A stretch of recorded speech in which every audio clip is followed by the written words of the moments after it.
U.S. President Donald Trump signed an executive order ridding the military of the U.S. of what he called transgender ideology in a potentially major setback for LGBTQ rights. A White House official said the order involved eliminating gender radicalism in the military. Now, as Trump has promised to bring back a ban on transgender troops, during a repeat for Republican Congress members in Miami, Trump said that to ensure the most lethal fighting force in the world, he will get transgender ideology out of the U.S. military. The order came at the start of Trump's second week back in the White House, and on the day, a welcome ceremony was held at the Pentagon for his new Defense Secretary, Pete Hegseth. Trump said he signed the executive orders while aboard Air Force One on a return flight to Washington from Florida.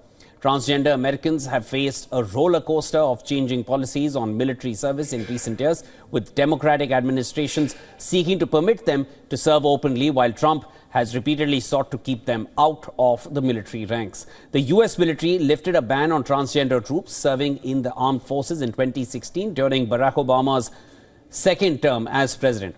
Under that policy, trans troops already serving were permitted to do so openly, and transgender recruits were set to start being accepted by the 1st of July 2017. But the first Trump administration postponed that date to 2018 before deciding to reverse the policy altogether.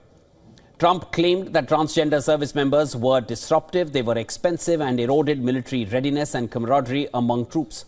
Joe Biden moved to reverse the restrictions after he took office in 2021, saying that all Americans qualified to serve should be able to do so. The number of transgender troops in the American military is fairly small, with estimates of some 15,000 out of more than 2 million uniformed service members.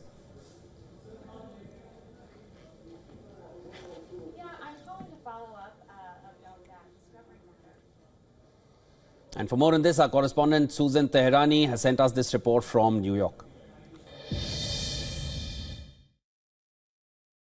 On Monday, U.S. President Donald Trump signed 3 executive orders that brought significant changes to U.S. military policy. The first order banned transgender individuals from serving in the military, a decision that some criticize as being discriminatory. However, Trump and Defense Secretary Pete Hegseth defended the move, claiming it would help refocus on military readiness. The second order did away with diversity, equity, and inclusion DEI programs, which Trump called divisive. Critics, however, argued that cutting these programs might harm recruitment efforts and undermine fairness within the military. And the third order reinstated service members who had been discharged for refusing the COVID-19 vaccine and also ensured that they would receive back pay. Additionally, Trump signed directives to develop a missile defense shield and begin plans to adapt Israel's Iron Dome system for U.S. use. Susan Teherani reporting from New York for WION World is One.